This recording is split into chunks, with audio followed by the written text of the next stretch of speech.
Assalamualaikum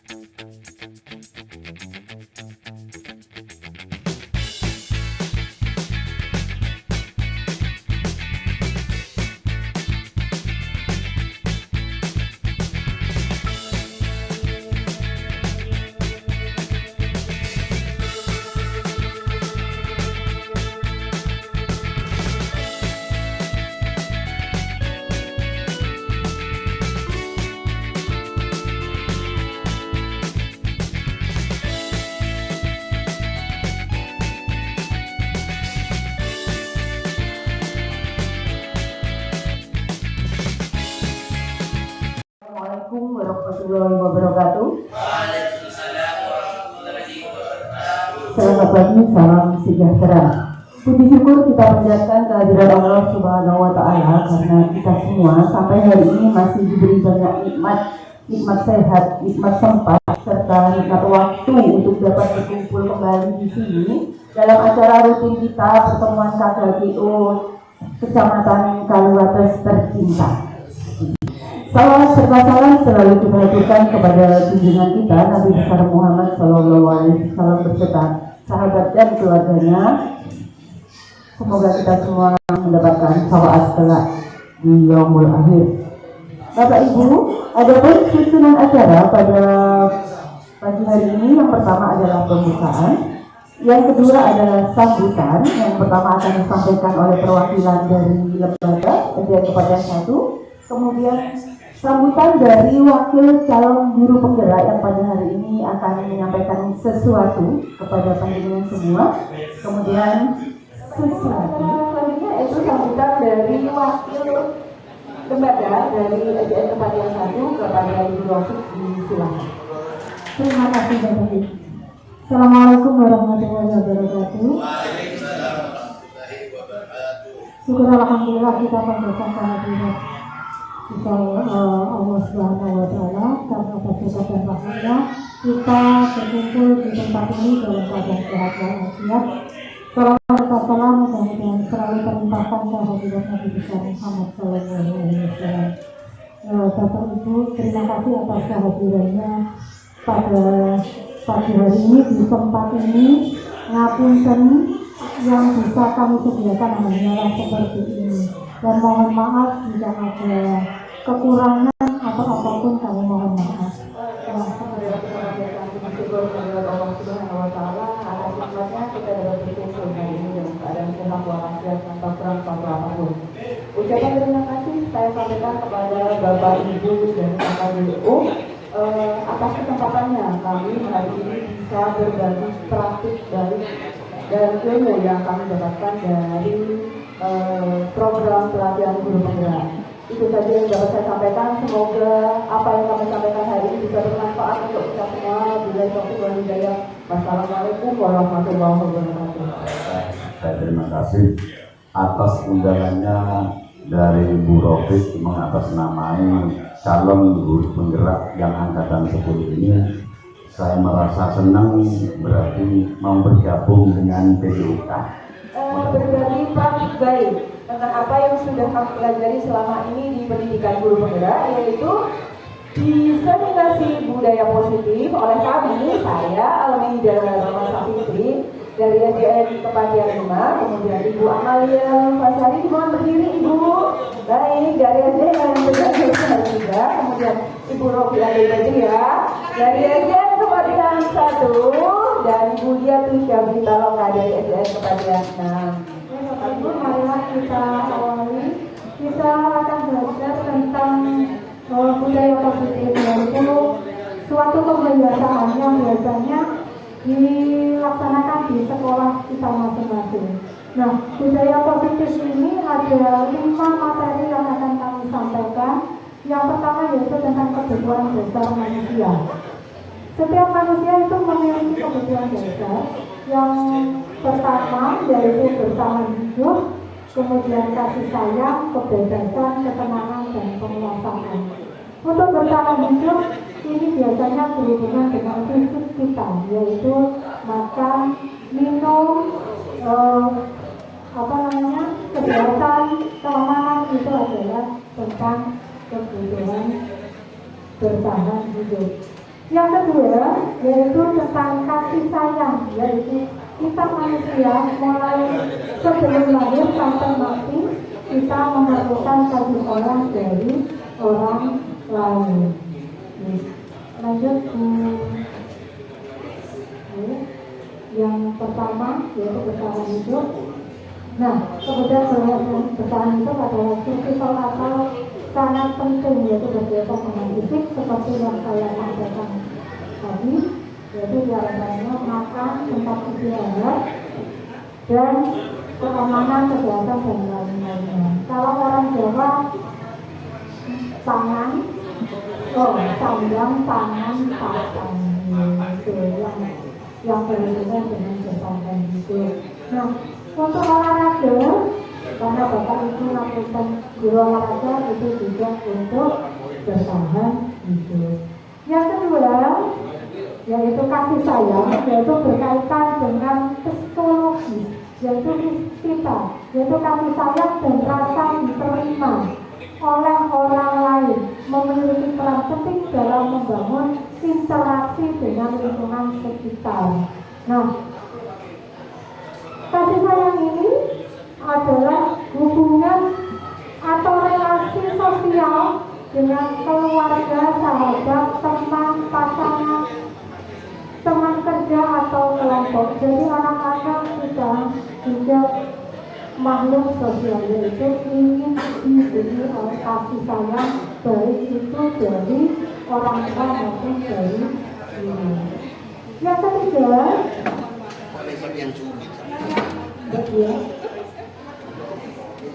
yang ketiga yaitu kebebasan, yaitu kebutuhan akan kebebasan atau freedom yang berkaitan dengan seseorang yang akan memilih, bergerak, mencoba hal baru dan mengeksplorasinya.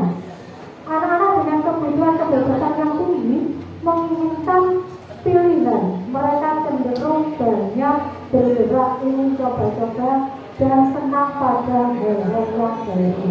Anak-anak kita di kelas juga seperti itu. Tidak ada anak yang hanya duduk saja, pasti mereka akan senang bergerak karena itu adalah manusiawi. Jadi kebutuhan dasar anak-anak yaitu kebebasan. Yang ketiga, yang keempat yaitu kesenangan. Setiap manusia itu memiliki kesenangan, merasa senang sehingga berupaya mencari kesenangan. Kesenangan ini biasanya ditunjukkan dengan perasaan gembira, antusiasme, dan tertawa. Biasanya kebutuhan ini berkaitan dengan kesediaan akan tantangan, gurauan, dan pembelajaran yang bermakna. Yang kelima, yang terakhir yaitu tentang penguasaan, yaitu berkaitan dengan kekuatan untuk menggapai sesuatu. Seseorang terlihat memiliki kompeten jika dia berprestasi, memimpin, terampil, didengar dan diakui. Maka oleh karena itu kita sebagai guru juga belajar sebagai pendengar yang baik dari anak-anak kita. Lanjut. Nah, mengapa guru harus memenuhi kebutuhan siswa? Karena kebutuhan siswa itu sangat beragam. Jadi guru harus memahami kebutuhan siswa ini. Tujuannya dari mengidentifikasi atau memetakan kebutuhan belajar murid berdasarkan profil belajar, yaitu untuk memberikan kesempatan kepada murid untuk belajar secara natural dan efisien. Namun demikian, guru kadang-kadang kita tidak sengaja cenderung memilih gaya belajar yang sesuai dengan gaya belajar kita. Jadi anak-anak terkadang kita paksakan untuk belajar sesuai dengan kehendak kita. Nah, Bapak Ibu, pelajaran yang paling disenangi anak-anak yaitu pelajaran olahraga. Kenapa olahraga itu paling disenangi? Karena di olahraga ini anak-anak bisa merasa bebas. Dia bisa mengeluarkan segala kemauannya untuk bersenang-senang. Itu yang di olahraga. Kalau di kelas biasanya anak-anak merasa bosan. Kita lanjutkan. Bagaimana cara kita memetakan kebutuhan peserta didik dalam pendidikan? Yaitu yang pertama dengan evaluasi pra-pengetahuan. Ya, biasanya dikenal dengan asesmen awal. Jadi di sini sebelum mengajar, guru harus melakukan penilaian awal terhadap pengetahuan, keterampilan, dan pemahaman.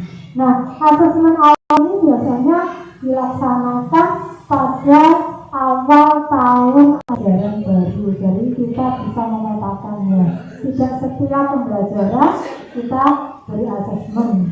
Bisa juga kalau kita masuk ke materi yang baru, kita bisa menggunakan asesmen ini. Yang kedua yaitu komunikasi dengan peserta didik. Nah, komunikasi dengan peserta didik ini, Bapak Ibu bisa berbicara langsung dengan peserta didik guna mempelajari perspektif pembelajarannya, kebutuhan dan harapan mereka. Terkadang anak-anak kalau diajak bicara dengan Bapak Ibu guru merasa takutnya nanti dimarahi, padahal kita mencari data. Yang ketiga yaitu dengan analisis materi kurikulum. Jadi memetakan materi yang akan disampaikan ke anak-anak. Jika materi itu hampir sama, bisa dijadikan satu. Kalau di kelas seperti itu. Jadi misalnya nanti kalau perkalian pecahan, nah itu dijadikan satu pecahannya apa saja, gitu langsung dicampur. Kemudian yang keempat, identifikasi gaya pembelajaran. Jadi anak-anak itu gaya belajar itu visual atau dia auditori, dia mendengar, dan Bapak Ibu harus membuat anak-anak itu belajar sesuai dengan gaya belajarnya. Yang kelima yaitu tujuan pembelajaran harus jelas. Kalau olahraga jelas sekali, main bola ya harus bola. Kalau di kelas terkadang kita ada yang abstrak. Jadi kalau abstrak kita biasanya membuat media bagaimana anak-anak itu memahami materi yang abstrak. Yang keenam yaitu menyesuaikan materi dan metode. Jadi kalau misalnya pembelajarannya bola, ya kita main bola, bukan materinya bola kita membuat catur, kan tidak nyambung ya. Kemudian yang ketujuh yaitu evaluasi secara kontinu. Jadi kita mengevaluasinya itu harus terus menerus. Jadi tidak hanya pada awal dan akhir saja. Yang kedelapan yaitu umpan balik peserta didik. Nah, umpan balik ini biasanya kita laksanakan setelah pembelajaran berakhir. Jadi anak-anak ditanyakan bagaimana perasaannya jika melaksanakan pembelajaran seperti hari ini. Next. Ya, oh sudah selesai. Nah, itu Bapak Ibu paparan tentang kebutuhan dasar. Apakah ada pertanyaan? Kita lanjut ke materi selanjutnya yang akan disampaikan oleh Ibu Dia, Ibu Dia silahkan. Ibu, tadi di sini akan dilanjutkan materi mengenai budaya positif. Yang selanjutnya adalah materi 5 posisi kontrol guru. Jadi sebagai guru, menurut ilmu yang sudah kami dapatkan di pendidikan guru penggerak angkatan 10 ini, ada 5 posisi sebagai guru Bapak Ibu. Jadi meskipun kita sebagai guru olahraga, guru mata pelajaran, ya kita juga harus mempunyai 5 posisi kontrol pada guru. Karena sama, status kita sama, meskipun guru kelas, guru mata pelajaran, guru PJOK, guru agama, guru BTA, mungkin ya kita sama statusnya.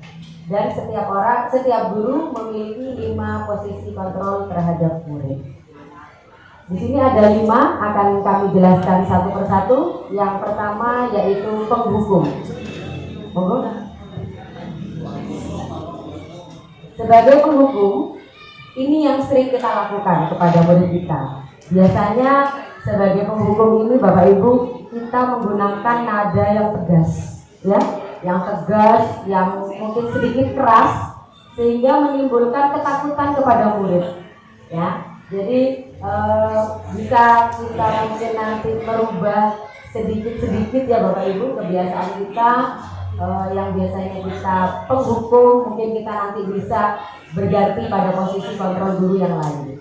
Dan kata-kata atau kalimat yang biasanya kita gunakan pada penghukum adalah yang pertama, ayo patuhi aturan ibu, ayo patuhi aturan bapak. Nah itu ya, awas kalau kamu tidak patuh, nanti akan bapak hukum atau ibu hukum, seperti itu ya. Jadi biasanya kita menggunakan kalimat-kalimat yang nada itu mengancam Bapak Ibu, ancaman, berupa ancaman, sehingga anak-anak mungkin akhirnya merasa takut untuk sementara, ya. Kemudian kalimat yang kedua biasanya kita juga menggunakan, nah ini kamu salah seperti ini. Nah biasanya kalau begitu muridnya kaget apa enggak Bapak Ibu? Kaget ya. Nah kok saya disalahkan sama Pak Guru, kok saya tiba-tiba disalahkan dengan Bu Guru, sehingga mereka akan menjadi minder Bapak Ibu, karena belum kita sudah menyalahkan, ya. Dan kalimat yang ketiga, nah ini pasti selalu yang terakhir ini selesai, ini anak yang terakhir ini kita memberikan cap atau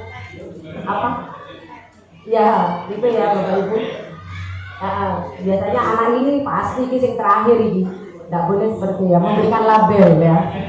Oke, next.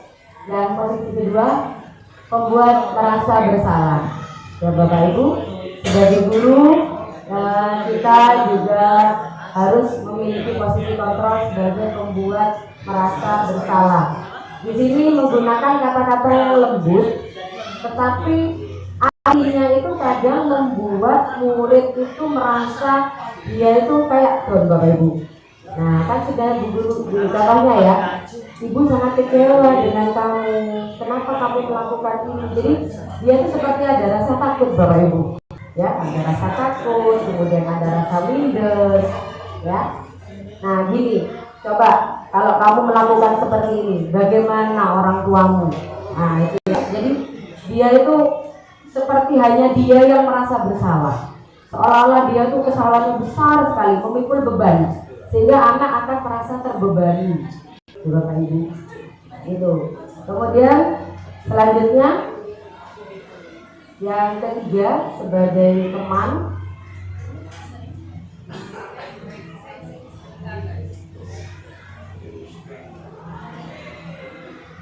yang ketiga adalah posisi guru sebagai teman. Di sini, nah ini biasanya Bapak Ibu untuk teman-teman guru-guru SMP bisa ya. Di SD pun kita juga sama, bisa melakukan posisi kontrol ini. Di sini kita menganggap anak-anak itu sebagai teman. Contohnya kita menggunakan kalimat-kalimat seperti yang sudah tertera, yaitu ayo anak-anak sini bapak bantu atau ibu bantu, mana yang kamu tidak bisa. Oh tidak bisa rolling ke depan ya, sini bapak bantu rolling ke depan ya. Mungkin kita bisa membantu ya, memegangi badannya ya untuk supaya bisa rolling ke depan. Oh tidak bisa melempar bola atau tidak bisa passing atau serven bola dengan baik. Nah kita bisa mengajari atau membantu anak-anak baik itu secara kelompok maupun individu. Yang keempat yaitu sebagai pemantau. Sebagai pemantau ini adalah kita acuan tindakan kita adalah pada peraturan yang berlaku. Jadi kita lebih cenderung pada keputusan. Misalkan di sebuah sekolah ya Bapak Ibu, itu ada aturan atau aturan yang sudah dilaksanakan, jadi patokan kita adalah itu. Nah, di sini guru bisa menggunakan kata-kata seperti ini. Ayo, kamu kan sudah tahu peraturan di sekolah ini apa. Nah, kita kembalikan ke anak-anak. Jadi kita biasanya kalau sebagai pemantau menggunakan kalimat seperti itu. Sanksi atau konsekuensinya apa? Ya Bapak Ibu, kita sampaikan itu kepada anak. Kemudian selanjutnya, nah ini yang paling terakhir, yang kelima adalah posisi kontrol guru sebagai manajer. Ya, jadi meskipun kita guru Bapak Ibu, kita juga harus bertindak sebagai manajer terhadap murid-murid kita. Tidak hanya kepala sekolah yang bertindak sebagai manajer dalam sebuah sekolah, tapi sebagai guru pun kita juga harus bertindak sebagai manajer kepada murid-murid kita. Bagaimana sikap kita sebagai manajer? Yang pertama, kita harus kolaboratif. Ya Bapak Ibu, jadi misalkan ada anak-anak yang sedang kesulitan atau bermasalah, bertengkar di lapangan atau di kelas, jadi kita harus memanggil kedua belah pihak. Kita tidak boleh menyalahkan salah satu, ya. Kita harus memanggil kedua belah pihak. Kita ajak dua anak ini untuk berbicara, ya. Apa masalahnya? Kemudian siapa mungkin yang memulai duluan. Jadi sebagai guru kita harus mengayomi, adil. Nah, disinilah posisi kita sebagai manajer. Kita harus menemukan solusi apa, ya. Kenapa kok bisa terjadi pertengkaran seperti itu? Oh, Bu, rebutan bola, Bu. Ini duluan yang ngambil misalkan, ya, atau bagaimana. Jadi kita harus mencari duduk permasalahan awalnya itu bagaimana. Kemudian sebagai manajer ini nantinya kita akan menciptakan lingkungan belajar yang kondusif sehingga murid akan termotivasi untuk belajar, ya. Sebagai manajer, guru juga akan membimbing siswa untuk mengatur diri dan bertanggung jawab atas tindakan sendiri, kemudian sehingga siswa akan menjadi mandiri dan bertanggung jawab, ya. Peran guru sebagai manajer di sini juga adalah sebagai pembimbing. Kita membimbing. Kemudian menurut Sadirman, ya Bapak Ibu, menurut Sadirman tahun 2007 pada bukunya halaman 143 menyebutkan bahwa peran guru sebagai manajer itu adalah berfungsi sebagai pengajar, pendidik, dan pembimbing. Sehingga diperlukan berbagai peranan pada diri guru, yaitu olah tingkah laku. Jadi meskipun kita gurunya adalah teladan, ya Bapak Ibu, meskipun kita hanya di lapangan, mungkin Bapak Ibu sebagai guru PJOK kan mungkin tidak didengarkan mungkin ya dengan murid biasanya guru kelas ya, itu tidak seperti itu, Bu. Tapi kita tetap harus memiliki figur menjadi teladan sehingga peranan guru meskipun di mana saja, ya Bapak Ibu, di kelas, di lapangan itu tetap menjadi panutan untuk murid.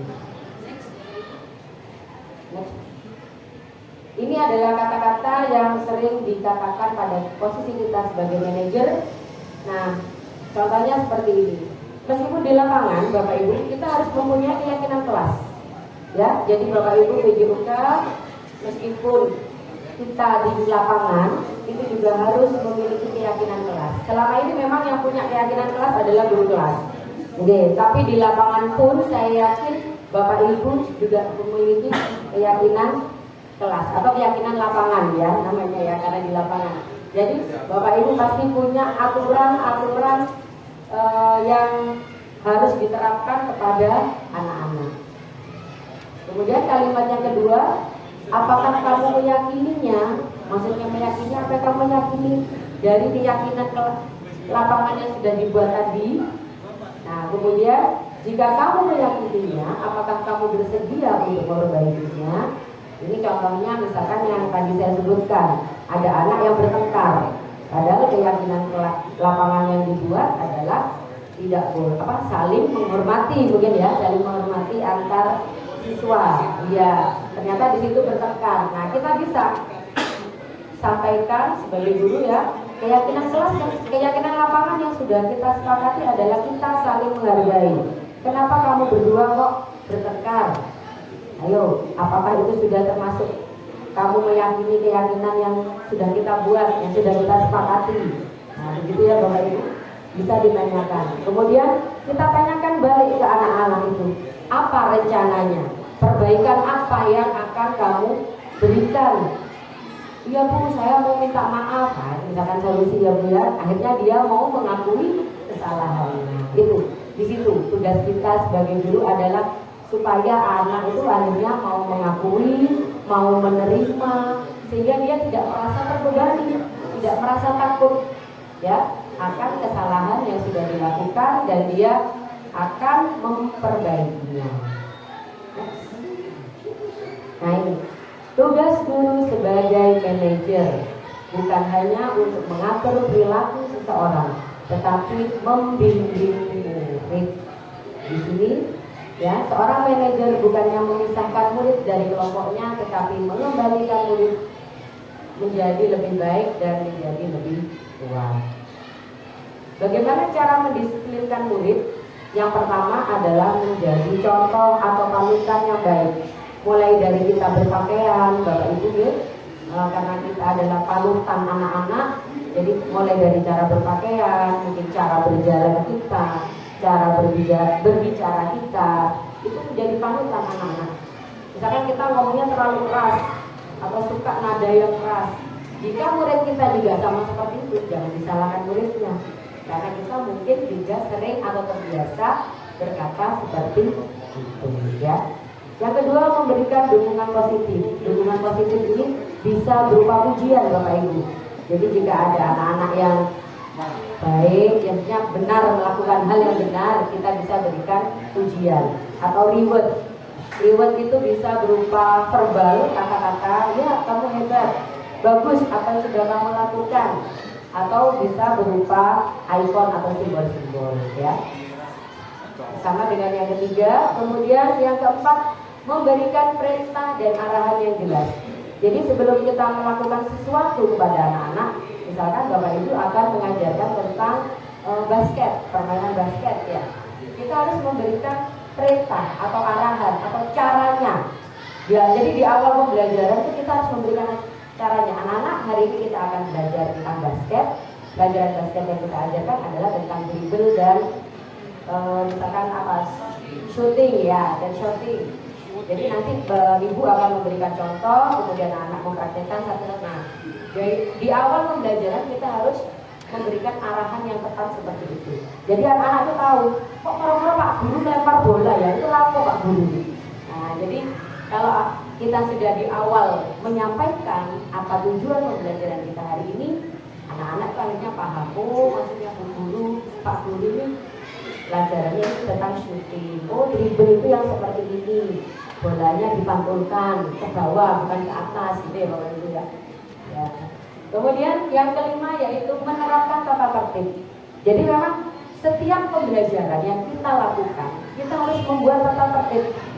Mungkin di awal pembelajaran ya, awal kenaikan mungkin kita bisa membuat, tapi kita tetap harus selalu mengingatkan Bapak Ibu. Jadi memang tidak ada bosan-bosannya Bapak Ibu guru untuk selalu mengatakan keyakinan kelas yang sudah disepakati. Ya anak-anak, hari ini kita memulai pelajaran tentang ini. Jangan lupa keyakinan kelas yang sudah disepakati, anak-anak harus saling menjaga, saling menghormati, misalkan ya.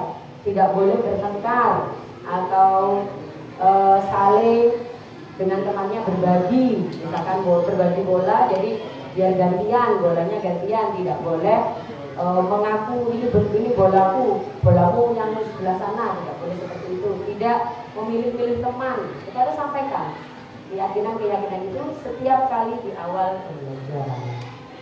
Kemudian yang keenam, memberikan peringatan pada saat anak-anak melakukan. Jadi kita harus menyampaikan rambu-rambu kesalahan, rambu-rambu peringatan ya Bapak Ibu. Contohnya, misalkan kita di lapangan, kita sudah memberikan rambu-rambu. Batas kita bermain hanya sampai pohon sebelah sana. Yang keluar dari pohon nanti dapat teguran atau apa ya. Jadi kita tidak boleh bermain sampai keluar dari area ini. Kita harus memberikan batas. Jadi di awal kita sudah memberikan batas kepada anak-anak. Misalkan di lapangannya kalau di sekolah enak ya Bapak Ibu ya.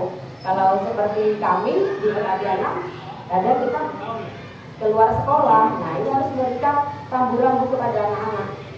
Jadi sampai sini batasnya, sampai sana batasnya. Kamu kalau mau bermain sampai di itu ada pos kamling misalkan. Kalau di VIP kan ada pos kamling ya Bapak Ibu. Jadi tidak boleh keluar dari area sebelah sana. Jadi kita harus memberikan batasan-batasan. Kemudian yang terakhir yaitu melakukan pendekatan kepada anak dengan rutin berkomunikasi. Jadi memang kita mengajak anak-anak untuk saling berkomunikasi. Meskipun anak-anak itu bermain ya Bapak Ibu, bukan berarti kita duduk sendiri kemudian mungkin dia main HP atau sebagainya, tapi kita ikut bermain dengan mereka, ya. Jadi setelah meskipun kita memberikan tugas kepada mereka dan mereka mengerjakan tugasnya, tapi kita ikut membimbing mereka, kemudian menanyakan apa kamu yang tidak bisa. Meskipun, saya sudah bisa semua Pak, Bapak yang ini bisa enggak? Banyak ya Bapak Ibu pertanyaan-pertanyaan yang bisa kita sampaikan kepada mereka supaya kita dekat dengan anak-anak, ya. Nah, ini pesan untuk Bapak Ibu guru. Yang pertama ya, jadilah manajer, jangan menjadi seorang pemukul. Itu pesan dari kami. Dua kali tepuk semangat, tiga kali tepuk semangat. Ayo semangat. Assalamualaikum warahmatullahi wabarakatuh.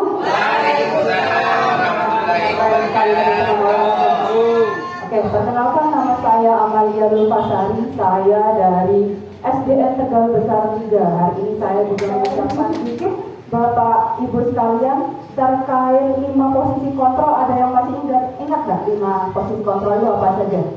Yang pertama penghukum, betul. Pembuat rasa bersalah, terus teman, terus pemantau, dan terakhir adalah manajer, betul sekali. Nah, kali ini saya akan memaparkan terkait sanksi, konsekuensi, hukuman, konsekuensi, dan restitusi. Nah, sekarang saya ingin tahu, ada yang bisa memberikan saya masukan apa sih hukuman itu? Hukuman itu apa sih? Kita sering ya mendengar kata hukuman. Bisa nggak kita mengartikan hukuman itu apa? Sambil menunggu slide-nya ya Bapak Ibu ya. Monggo.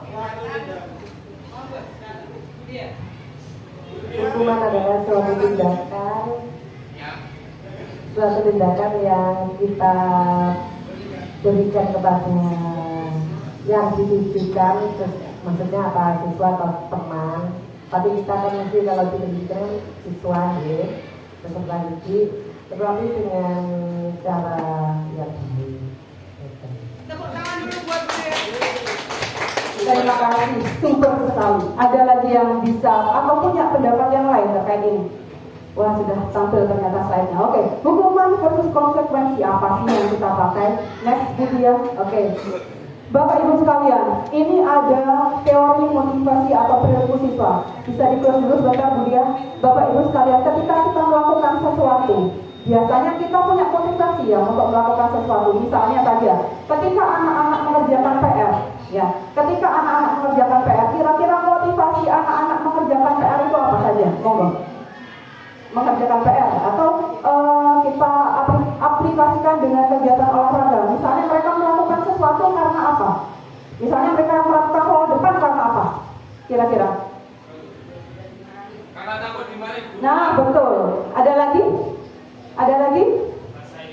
Rasa ingin tahu. Ada lagi? Pingin? Iya. Nah, betul sekali. Nah, dari situ tadi saya sudah tidak perlu menjelaskan kepada jenengan semua sudah hebat bahwa teori motivasi atau yang membuat kita melakukan sesuatu itu ada 3. Yang pertama, untuk menghindari hukuman, sama seperti agar tadi itu nggak dihukum sama gurunya. Yang kedua itu untuk mendapatkan imbalan, dalam hal ini adalah nilai. Dan yang ketiga untuk menghargai diri sendiri, biar apa sih? Biar saya bisa, gitu ya. Nah ini, dari 2 motivasi yang ada di atas itu motivasi eksternal atau dari luar. Jadi ada orang lain yang memotivasi kita, dalam hal ini adalah guru. Sedangkan untuk yang terakhir adalah motivasi internal atau dari dalam diri sendiri. Next Mbak Dia. Nah, saya punya contoh cerita ya. Iva kurang menguasai pelajaran matematika sehingga pada saat pelajaran tersebut berlangsung dia lebih banyak berdiam diri atau menggambar di buku pelajarannya. Pada saat guru matematikanya Pak Seno menanyakan pertanyaan, Iva menjadi gugup dan tak sengaja menjatuhkan tasnya dari kursi serta tiba-tiba menjadi gagap pada saat berupaya menjawab. Seluruh kelas pun tertawa melihat perilaku Iva yang berbicara tergagap dan terkejut tersebut.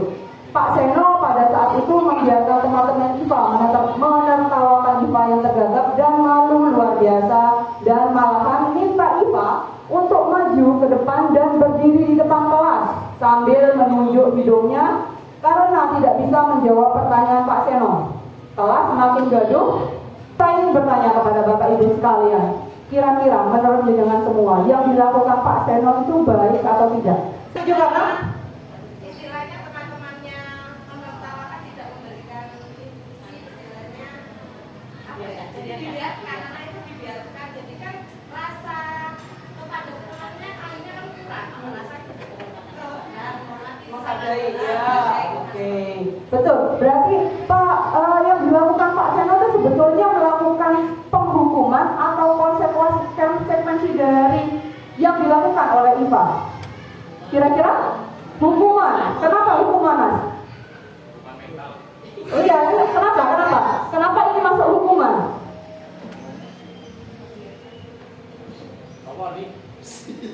Kenapa Pak Muli?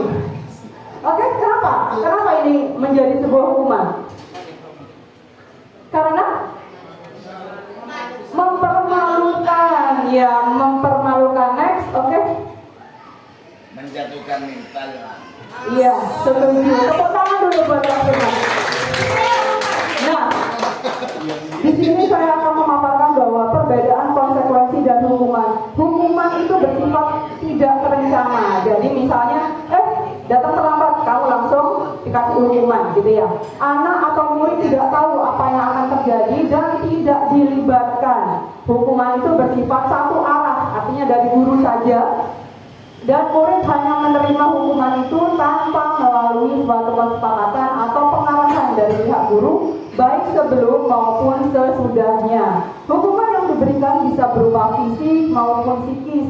Murid atau anak disakiti oleh suatu perbuatan dan atau kata-kata. Sedangkan konsekuensi itu sudah terencana atau sudah disepakati, sudah dibahas dan disetujui oleh murid dan guru. Umumnya bentuk-bentuk konsekuensi dibuat oleh pihak guru atau sekolah dan murid sudah mengetahui sebelumnya konsekuensi yang akan diterima bila ada pelanggaran.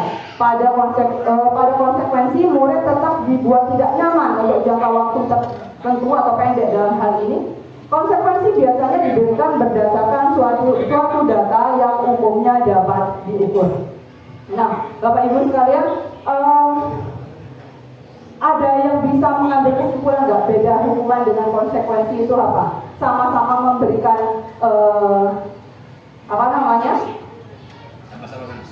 sama-sama sanksi. Tetapi bedanya adalah hukuman itu tidak terencana. Artinya kita bisa pada suatu saat hukuman ini, tapi konsekuensi dia ada runtutan tertentu. Jadi itu ada kesepakatan. Oke? Dilanjutkan, Bu Dia. Nah, sekarang ada contoh, bisa saya minta tolong Bapak Ibu sekalian untuk mengidentifikasi apakah ini termasuk hukuman atau konsekuensi. Nomor 1, mencatat 100 kali dalam buku kalimat saya tidak akan terlambat lagi karena sedang terlambat ke sekolah. Kira-kira ini masuk hukuman atau konsekuensi? Hukuman. Yang hukuman apa teman? Konsekuensi? Oke, dilanjut di yang nomor 2. Jambak, lari mengelilingi lapangan basket 2 kali karena terlambat hadir ke sekolah. Kira-kira itu hukuman atau konsekuensi? Hukuman. Oke, dilanjut. Murid diminta untuk push up 15 kali karena tidak menggunakan masker ke sekolah. Hukuman atau konsekuensi? Hukuman. Dilanjutkan. Membersihkan tumpahan air di meja tulis karena tersenggol pada saat belajar. Hukuman atau konsekuensi? Konsekuensi. Dilanjut. Murid disuruh untuk tidak mengenakan sepatu seharian di sekolah karena tidak mengenakan sepatu hitam. Apakah hukuman atau konsekuensi? Konsekuensi. Boleh. Sekarang dilihat lari mengelilingi lapangan basket 2 kali karena terlambat 10 menit untuk pelajaran PJOK. Hukuman atau konsekuensi? Hukuman. Oke, kita lihat jawabannya. Nah, Kenapa tadi yang murid disuruh untuk tidak mengenakan sepatu seharian di sekolah karena tidak mengenakan sepatu hitam itu adalah hukuman?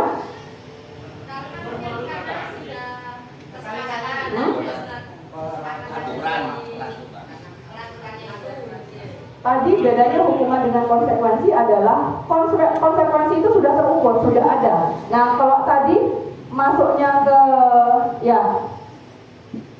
kalau yang ini murid disuruh untuk mengenakan sepatu seharian di sekolah, tidak mengenakan sepatu seharian di sekolah karena tidak mengenakan sepatu hitam, itu berarti adalah hukuman. Karena hal semacam itu tidak mungkin ada dalam peraturan sekolah kita, karena itu tidak manusiawi. Masa anak-anak disuruh tidak memakai sepatu seharian, betul atau tidak? Ya, oke. Selanjutnya, yang terakhir, yang berbeda ya jawabannya, lari mengelilingi lapangan basket 2 kali karena terlambat 10 menit untuk pelajaran PJOK. Kenapa itu masuk konsekuensi? Ada yang bisa menjawab?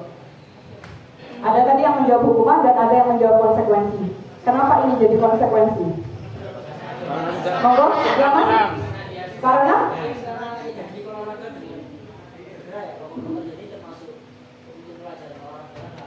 Oh. Oke, ada yang punya jawaban lain? Bagus sekali, luar biasa. Ada yang punya jawaban lain? Pak, ya? Karena kalau terlambat, konsepsinya harus dilaksanakan dengan lari 2 kali. Oke, berarti ada konsekuensi di awal ya. Bisa nggak misalnya saya berpendapat bahwa lari itu adalah kayak semacam latihan buat anak-anak. Ketika kita melakukan pembelajaran olahraga, kan kita perlu pemanasan. Nah, lari 2 kali keliling lapangan itu bisa jadi pemanasan buat mereka. Bisa nggak seperti itu? Bisa. Bisa ya. Oke, kita sepakati bahwa yang terakhir adalah konsekuensi. Next. Nah, perbedaan hukuman dan konsekuensi itu ada di sini. Hukuman adalah sesuatu yang menyakitkan dan harus terjadi. Yang kedua adalah membuat anak sakit baik fisik maupun hatinya. Yang selanjutnya adalah anak membenci kedisiplinan. Ketika dihukum terus-menerus karena melanggar kedisiplinan, otomatis mereka akan terus memberontak, gitu ya. Terus yang selanjutnya adalah ada paksaan, mendorong anak menyakiti diri sendiri. Menyakiti dalam artian bahwa ketika dia melakukan sesuatu yang dia tidak inginkan, itu adalah sesuatu yang menyakitkan, gitu ya. Terus itu yang selanjutnya adalah konsep diri yang buruk. Terus yang selanjutnya adalah anak belajar untuk menyembunyikan kesalahan. Artinya apa? Anak-anak jadi tidak jujur karena mereka takut untuk dihukum.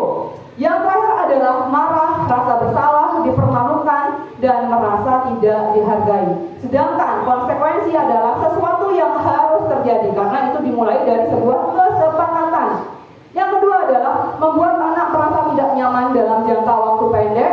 Anak menghargai disiplin, stimulus dan tanggapan, mendorong anak agar mudah menyesuaikan diri. Konsep diri yang baik, anak belajar untuk mematuhi peraturan berdasarkan kesepakatan, dan anak kehilangan hak, dibuat tidak nyaman, diasingkan untuk sementara atau time out. Selanjutnya, nah, apa kemudian ketika dua-duanya ini adalah hal yang tidak menyenangkan, kemudian apa yang bisa kita lakukan? Kita ditawarkan oleh yang namanya restitusi. Apa sih restitusi? Restitusi adalah proses menciptakan kondisi bagi murid untuk memperbaiki kesalahan mereka sehingga mereka bisa kembali pada kelompok mereka dengan karakter yang lebih kuat. Restitusi juga merupakan proses kolaboratif yang mengajarkan murid untuk mencari solusi untuk masalah mereka dan membantu murid berpikir tentang orang seperti apa yang mereka inginkan. Jadi seperti itu. Lanjut, Mbak.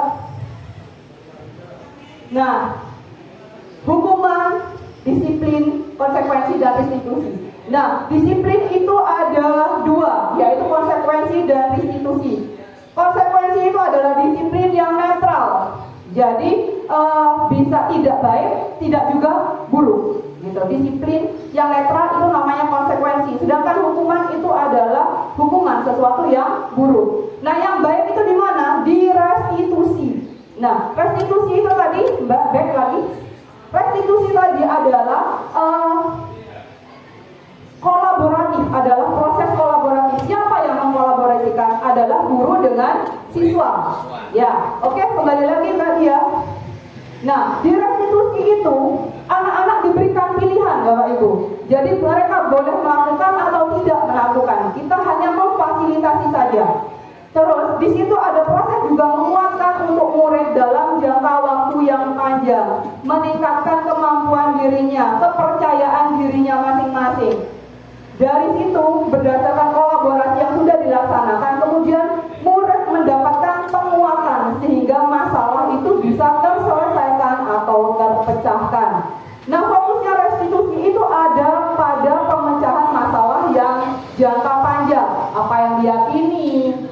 kamu bisa memperbaiki masalah tersebut. Jadi ketika di posisi restitusi, saya minta tolong Bapak Ibu menjawab kira-kira di posisi restitusi ini posisi kita sebagai apa? Dalam fungsi kontrol tadi sebagai penghukumkah, pembuat rasa bersalahkah, sebagai temankah, sebagai pemantaukah, atau sebagai manajerkah? Sebagai manajer, betul sekali. Jadi yang dilakukan manajer, kita sebagai manajer adalah melakukan restitusi. Next, Mbak. Nah, ciri-ciri restitusi itu yang pertama adalah bukan menebus kesalahan, namun belajar. Jadi anak-anak digali potensinya. Apa sih kesalahanmu? Kira-kira apa yang bisa kamu lakukan dengan kesalahan ini? Apa yang bisa kamu perbaiki dari kesalahan ini? Gitu ya. Terus ada tawaran, bukan paksaan. Jadi tidak seperti hukuman dan konsekuensi. Dalam restitusi itu berupa tawaran. Nah, restitusi kemudian menuntut untuk melihat ke dalam diri, potensi kita masing-masing. Terus, restitusi mencari kebutuhan dasar yang mendasari tindakan. Tadi apakah ada yang masih ingat kebutuhan dasar manusia tadi ada berapa Bapak Ibu? 5, betul. Yang pertama adalah kedua, kemanusiaan yang ada dan beradab.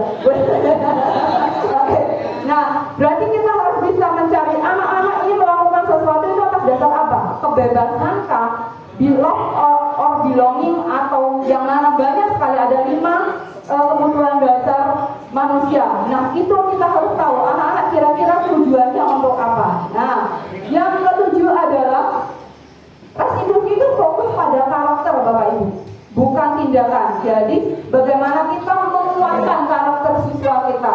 Oke. Terus dilanjutkan adalah restitusi itu fokus pada solusinya. Jadi anak-anak kita arahkan bagaimana mereka bisa mencari solusi dari persoalan mereka sendiri. Terus yang terakhir adalah restitusi mengembalikan murid yang berbuat salah pada kelompoknya. Setelah kita berikan treatment restitusi, mereka bisa kembali kepada kelompoknya dengan rasa percaya diri. Gitu. Jadi tidak merasa bahwa saya melakukan kesalahan. Jadi mereka kembali ke kelompoknya dengan rasa bangga. Saya ada sesuatu yang bisa saya banggakan. Begitu. Lanjut. Bapak Ibu sekalian, terima kasih atas kerjasamanya. 13 orang bergabung. Pertanyaan pertama, go. Oke, mencatat 100 kali dalam buku kalimat saya tidak akan terlambat lagi. Masuk apa itu? Oke. Sudah kayaknya mudah ini. Wah, cepat-cepat. Semangat. Tepuk tangan dulu dong, lebih semangat. Lanjut. 16, 15, 14, 13, 12, 10, 9, 8, 7, 6, 5, 4, 3, 2, 1, selesai. Oke. Satu orang nggak masuk nih. Time's up. Next. Siapa? Siapa yang tepat? Keren. Wah, bangga sekali saya. Oke. Ini calon guru penggerak dua-duanya ya. Wah, tepuk tangan dulu dong. Untuk siapa ya?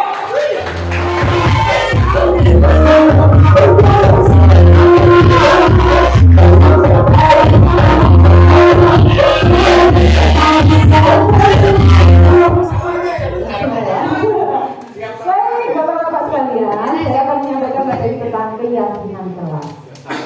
Apa sih keyakinan kelas itu? Apa jambatan keyakinan kelas itu?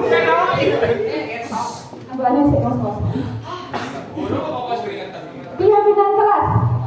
Apa sih keyakinan kelas menurut bapak-bapak semua? Kalau boleh saya tahu pendapat kalian. Keyakinan kelas. Udah, bapak-bapak, mungkin sebelum saya sampaikan materinya. Intinya keyakinan kelas itu adalah kesepakatan. Next, Bu. Dia. Keyakinan kelas adalah salah satu metode yang bisa kita gunakan untuk menimbulkan kembali disiplin positif dan hal baik yang sudah yang didasari oleh motivasi dari dalam diri. Motivasi dari dalam diri tadi itu kita kenal dengan motivasi internal seperti tadi yang sudah disampaikan. Kemudian pelaksanaan keyakinan kelas itu dilatar belakangi bahwa masih ditemukannya beberapa murid yang masih harus selalu diingatkan untuk melakukan tindakan kebaikan atau kedisiplinan. Next, kemudian Nah, keyakinan kelas ini kita terapkan untuk membangun budaya positif, membangun hal-hal baik, membangun hal-hal yang bermanfaat buat kita dari murid kita di lingkungan sekolah. Dengan keyakinan kelas ini diharapkan mampu mewujudkan tujuan dari pendidikan yang lebih berorientasi kepada nilai luhur profil pelajar Pancasila. Boleh saya sediakan satu, siapa yang hafal profil pelajar Pancasila? Lagunya itu melambangkan profil yang ada di profil pelajar Pancasila. Pelajar Pancasila beriman dan bertakwa pada Tuhan yang Esa, beramah mulia, berkepentingan novel, gotong royong kreasi yang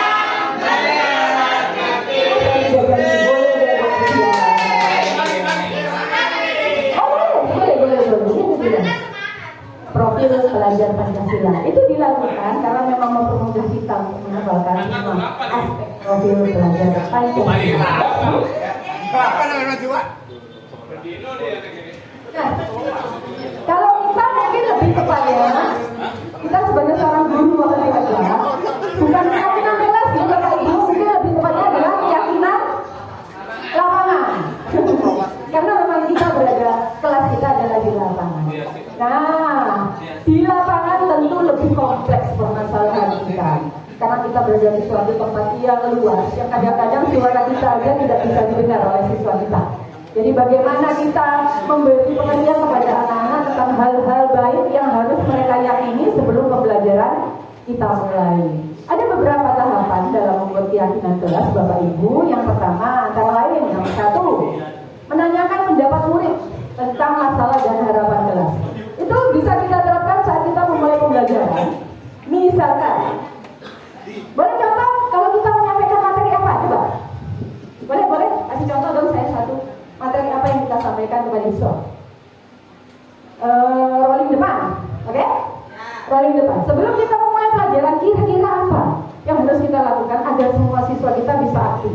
Pemanasan.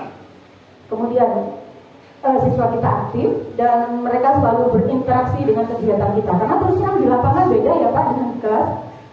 Kita harus menanyakan pendapat murid tentang masalah yang akan mereka hadapi. Nah, itu dia salah satunya. Misalkan ada murid yang takut untuk melakukan praktek, kemudian ada murid yang merasa malu, kemudian ada juga murid yang merasa tidak mampu. Hal-hal seperti ini yang akan kita tanyakan kepada murid agar mereka yakin untuk melaksanakan kegiatan rolling depan kita itu dengan maksimal. Kemudian yang kedua adalah mengeksplorasi ide dari murid untuk mencapai kelas impian. Seperti tadi bahwa ada harapan-harapan dari siswa yang bisa disampaikan kepada kita agar pelaksanaan pembelajaran hari itu dapat berjalan dengan baik dan secara maksimal. Nah, nomor 3 adalah mengambil kesimpulan dari semua ide murid dan mengubah ide tersebut menjadi keyakinan kelas. Yang kelima, perlu sekali bahwa semua anggota pembelajaran hari itu yang membuat keyakinan lapangan tadi harus menandatangani kontrak, mensahkan keyakinan lapangan yang sudah kita buat bersama-sama. Next, Budia. Nah, tadi Bu Ana sudah menyampaikan tentang restitusi. Nah, di sini ada beberapa apa sih segitiga restitusi? Kok ada gambarnya segitiga restitusi? Ya, restitusi. Beda dengan restitusi. Ya. Ini adalah metode. Segitiga restitusi adalah metode yang digunakan oleh guru untuk berdialog dengan siswa untuk mencari cara terbaik dalam penyelesaian masalah yang dihadapi oleh siswa tersebut. Tahapan-tahapan dalam segitiga restitusi itu ada 3. Yang pertama adalah validasi kebutuhan siswa. Yang kedua adalah menstabilkan identitas. Dan yang ketiga adalah menanyakan keyakinan. Bagaimana sih Bu Ahmed tentang apa yang maksud segitiga restitusi? Jadi kita berdialog dengan siswa yang bermasalah. Ini banyak yang kita hadapi ya, guru olahraga biasanya. Kemudian kita berdialog dan memberikan pertanyaan-pertanyaan. Jadi pertanyaan-pertanyaan itu yang diidentifikasi sesuai dengan 3 tahapan tersebut. Nah, macam-macam pertanyaan kepada siswa itu antara lain adalah di tahap validasi kebutuhan itu ada pertanyaan seperti, kamu tentu punya alasan mengapa melakukan itu. Kemudian adalah lagi, adakah cara yang lebih efektif untuk mendapatkan apa yang kamu butuhkan? Jadi saat kita berdialog kemudian muncul pertanyaan-pertanyaan seperti itu kita sudah memasuki tahap validasi kebutuhan. Selanjutnya adalah tahap menstabilkan identitas. Kalau boleh saya minta tolong Pak Ade, tahap menstabilkan identitas, pertanyaan yang muncul kira-kira apa saja itu Pak? Setiap orang pasti pernah melakukan kesalahan. Jadi selanjutnya, kita harus menstabilkan identitas. Kamu bukan satu-satunya yang pernah melakukan ini. Kemudian, kita selanjutnya adalah menanyakan keyakinan. Kira-kira pertanyaannya adalah, apa Bu ini? Nilai-nilai apa yang telah kita sepakati? Kemudian, kamu ingin jadi orang yang seperti apa? Itu pertanyaan yang kita berikan kepada siswa saat kita melakukan proses segitiga restitusi. Next, dia. Nah, ini dia. Segitiga restitusi. Salah satu cara tadi yang saya sudah sebutkan. Next. Di tahap pertama ada tahap menstabilkan identitas. Jadi tujuan di tahap ini adalah untuk membuat anak yang berasa gagal karena pernah berbuat salah menjadi positif terhadap dirinya sendiri.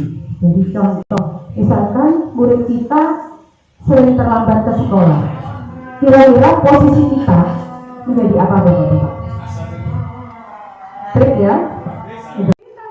Di tahap menstabilkan identitas ini ada beberapa kalimat yang kita bisa kategorikan bahwa saat kita mengatakan kalimat-kalimat ini adalah tahap menstabilkan identitas, yaitu misalkan siswa melakukan kesalahan, kita melakukan dialog, guru menyampaikan, oke, tidak apa-apa nak, berbuat salah itu hal yang manusiawi. Kemudian karena tidak ada manusia yang sempurna, Bapak dan Ibu guru juga pernah kok buat salah seperti kamu. Kita pasti bisa menyelesaikan permasalahan ini. Kemudian ada kalimat tadi, Bapak atau Ibu tidak tertarik untuk mencari tahu siapa yang benar atau siapa yang salah, karena Bapak Ibu lebih tertarik untuk menyelesaikan masalah. Nah, kalau kamu sudah menyalahkan dirimu sendiri terus menerus, apakah kamu bersikap baik pada dirimu sendiri? Nah, kalimat-kalimat ini adalah indikator di tahap menstabilkan identitas. Tahap selanjutnya, Bu, next. Tahap selanjutnya di segitiga restitusi adalah validasi kebutuhan. Ini tujuannya untuk membantu murid mengenali kebutuhan dasarnya, ya, yang ingin dibenahi, ingin dibenarkan, dibetulkan saat dia melakukan kesalahan. Karena pada dasarnya setiap tindakan manusia tujuannya adalah untuk memenuhi kebutuhan dasarnya, entah itu kekuatan, kemerdekaan, cinta dan rasa saling memiliki atau rasa untuk bertahan. Let's mulai cinta, love and belonging dan rasa saling memiliki ini pasti sudah tujuan kebutuhan dasar kita sebagai manusia. Nah, indikator kalimat-kalimat yang ada di tahap validasi kebutuhan itu antara lain, kamu bisa saja melakukan hal yang lebih buruk, tapi kamu tidak melakukannya kan? Kemudian ada kalimat, kamu pasti punya alasan mengapa melakukan itu.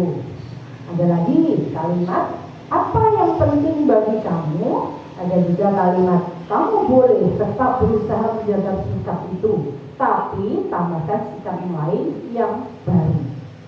Maukah kamu belajar cara lain untuk mendapat yang kamu butuhkan tanpa harus memukul? Nah ini Pak, ini dia, memukul, kekerasan terhadap teman, ini hal-hal yang sering kita hadapi.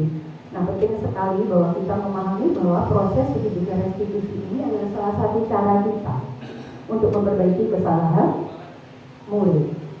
Ada lagi kalimat berikutnya yaitu, apakah kamu bisa melakukannya dengan lebih baik lagi besok?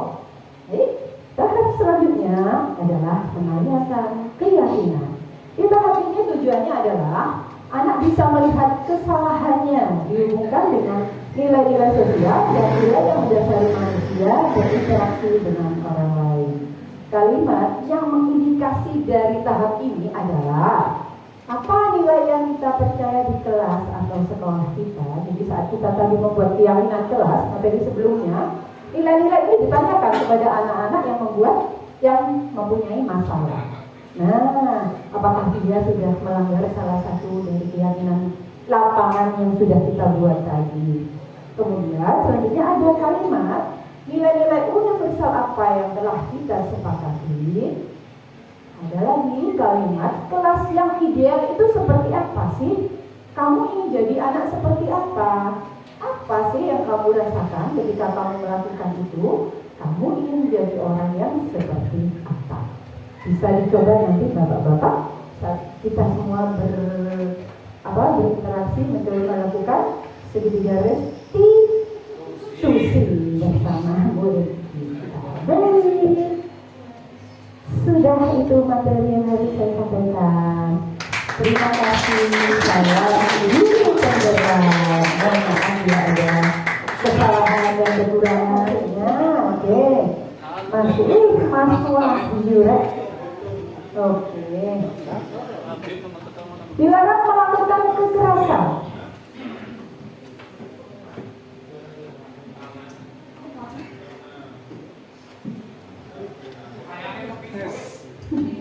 Ya, 5, 4,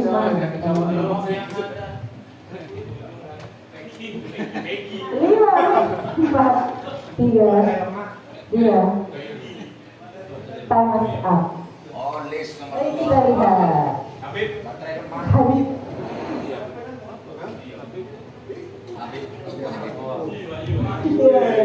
Keren Pak Wahyu dong. Silakan Pak. Ini ada sesuatu yang berat dari kita. Silakan Pak. Oh, diterima. Berikan tepuk tangan yang meriah pada Pak Wahyu dong.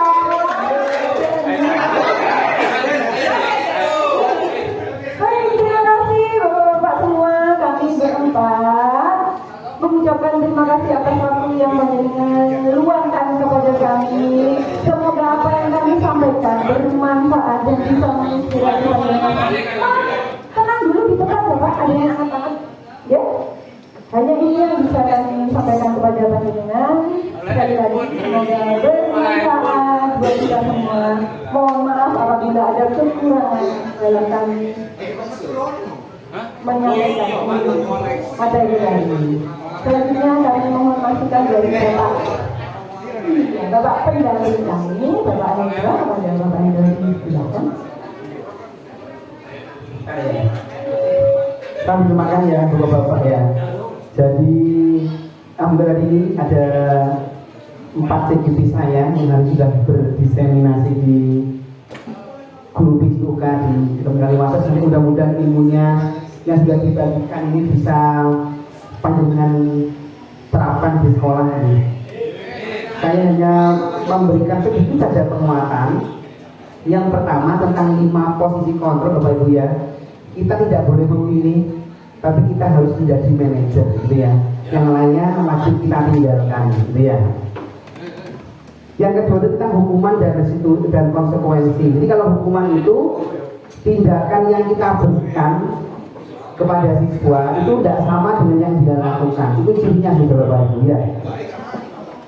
Kalau terlambat kita suruh berdiri kan tidak adil gitu ya. Jadi kalau akuannya jatuh membersihkan itu berarti kan adil sesuai dengan tindakan. Itu namanya konsekuensi. Restitusi sudah pas sudah tadi. Susah memang dilakukan, tapi Bapak Ibu boleh mencoba gitu ya. Kemudian keyakinan kelas monggo nanti silakan dibuat. Itu aja Bapak Ibu mungkin ya dari saya. Silakan dinikmati. Terima kasih tadi Ibu CGP. Jadi Bapak Ibu yang monggo dan terima kasih sekali lagi. Assalamualaikum warahmatullahi wabarakatuh.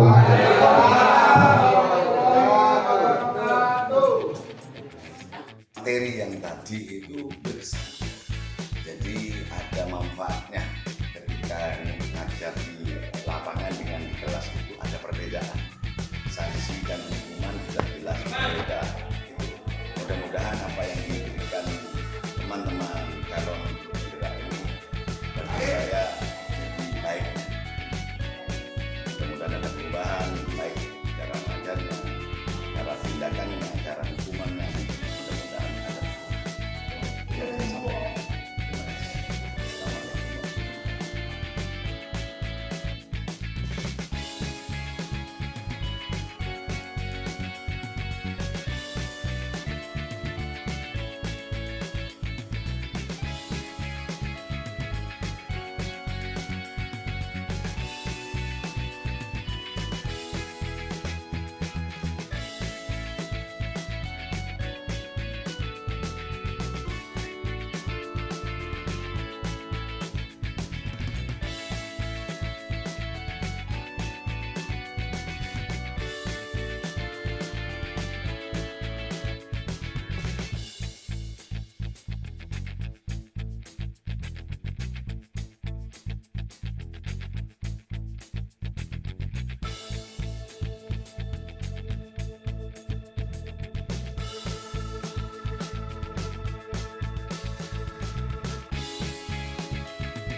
Terlambat itu wajar, karena juga pernah terlambat 1-2 menit, tapi tidak diulangi lagi untuk kesalahan lagi. Nah, sama-sama apa yang terjadi? Kenapa Nada bisa terlambat?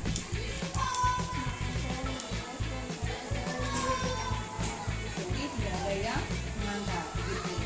Apakah tidak ada orang lain yang mau mengantarkan Nada kecuali mama sama ayah?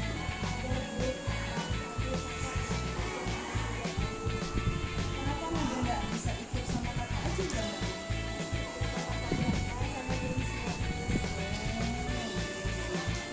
Kenapa kok bisa kamu belum siap jam segini?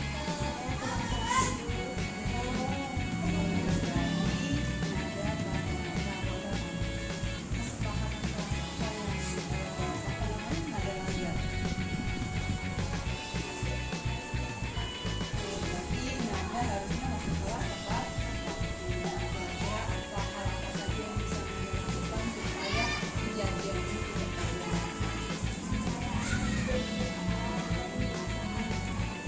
Ini baik sekali, berarti Nada sudah menemukan solusi dari masalah yang terjadi sama Nada. Mudah-mudahan ini terakhir kali, lain kali Nada tidak terlambat. Amin, ya, oke. Berarti boleh silakan Nada